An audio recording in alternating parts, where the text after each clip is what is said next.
watch this video. I was driving down the road, decided to pull over to make this video, and you're gonna hear noises because my truck suspension is still in a failed state, which means the compressor runs for my air suspension. And that's not great, but it just keeps running until it gets tired. So we gotta let it wear itself out. I'm actually wanting to talk today about this idea that we live in a simulation. It's really hard for me to organize my thoughts in a way where I don't repeat them and where I make them linear. So I'm gonna stop trying to do that and just share thoughts as they come up and pull over on the side of the road when I have the opportunity to do it. We don't live in a simulation. When smart people say we live in a simulation and that is parroted by less intelligent people, it makes the world a worse place. And I'm going to explain what we do live in as opposed to a simulation. See, really smart people are also often really arrogant, and they create worldviews and cosmologies that don't involve them having to be humbled in any kind of way. They want to create a worldview that supports the idea that their intellect is the answer to the problems that we face. And so they come up with intellectual theories to demonstrate how smart they are. And they come up with intellectual theories that can be solved with the intellect or with something other than humility. And that's where this idea of we live in a simulation comes from. There are limits to the dimensions as we know them. There are things beyond these dimensions. That is not the same as living in a simulation. When you say we live in a simulation, you're implying that what is happening here doesn't matter. It does matter. It matters a lot. It matters a lot because this is not a simulation. This is reality. This is you. There is not a other you that is playing a video game where this is your avatar. There is a much larger you. There is a multidimensional you. And this is a part of that you. And you might call this even a small part of you. But it's a part of you. And what you do in this world, in these dimensions, matters. And it affects the rest of you.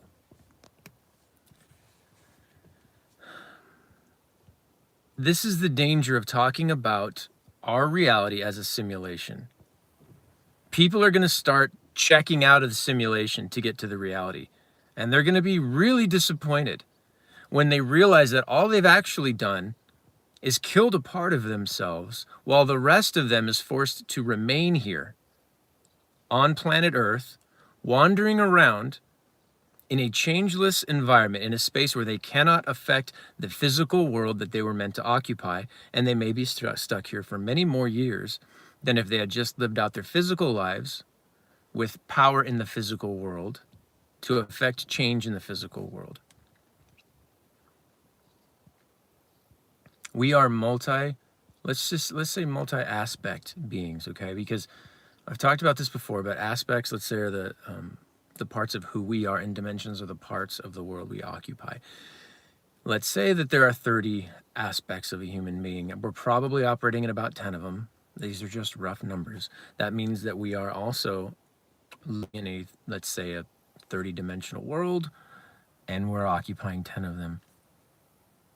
Yes, you want to integrate the other aspects of yourself so that you can occupy the rest of the dimensions that are available to you.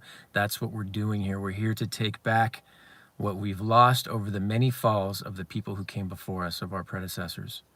We're here to take those back, to recultivate all of the dimensions that we are meant to occupy, to make this heaven on earth. Here comes a noisy truck.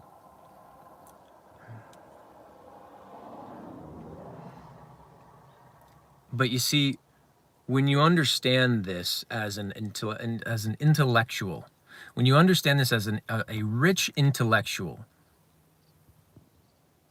your back is against the wall, because what you also accept is that in order to enter those other dimensions, you can't do it with your intellect. You can't brain your way into those other dimensions. It requires humility.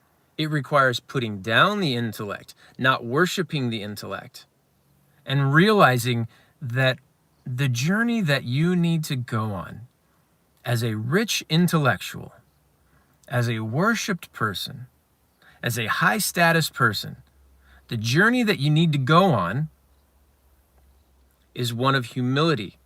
And it's one where those that you look down upon and those who look up at you are probably better at than you are.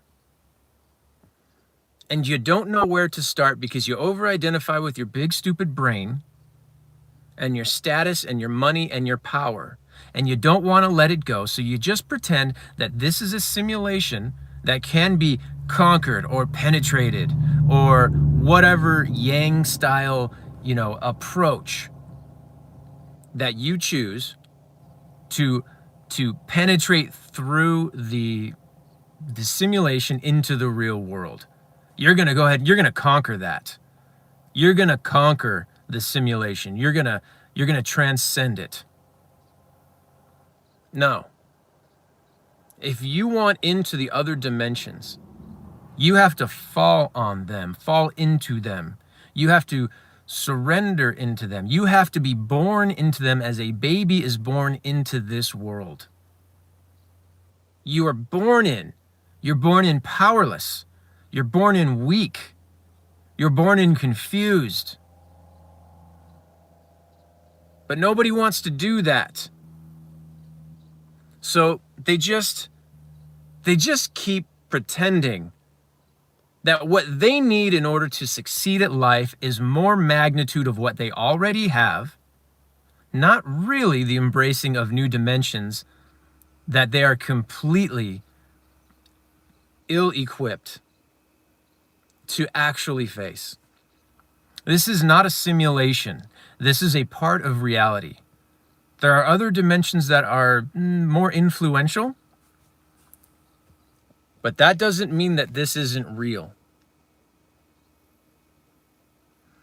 I would encourage people to consider the path of humility before considering the path of hubris. There are amazing things waiting for us. And there are people in the past who have demonstrated what can be done if we are willing to fall on the truth, to humbly fall on the truth and be honest about how ill-equipped we are to face it. It's worth it. Once you've done it once, you're a lot more likely to do it again. Because even a 5-dimensional baby is more powerful than a 4-dimensional king.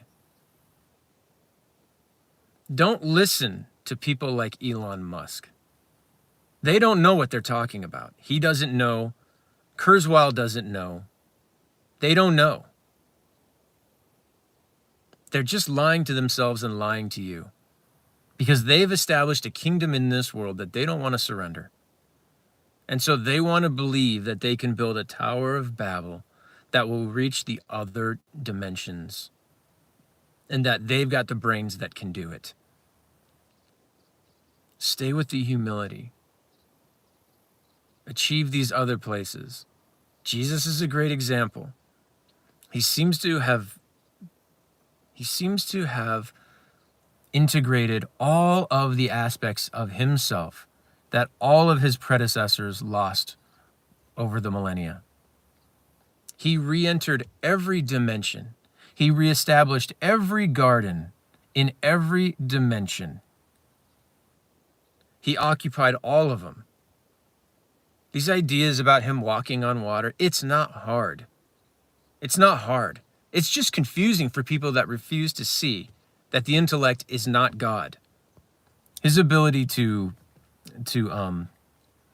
speak to disembodied entities or demons and have them obey, it's not hard. Telling the future is not hard. Healing the sick is not hard. This alchemical gift that he had of turning water to wine, it's not hard. It's just a different dimension that most of us are not occupying. because we haven't integrated the aspects of ourselves that are necessary to occupy those dimensions. All right.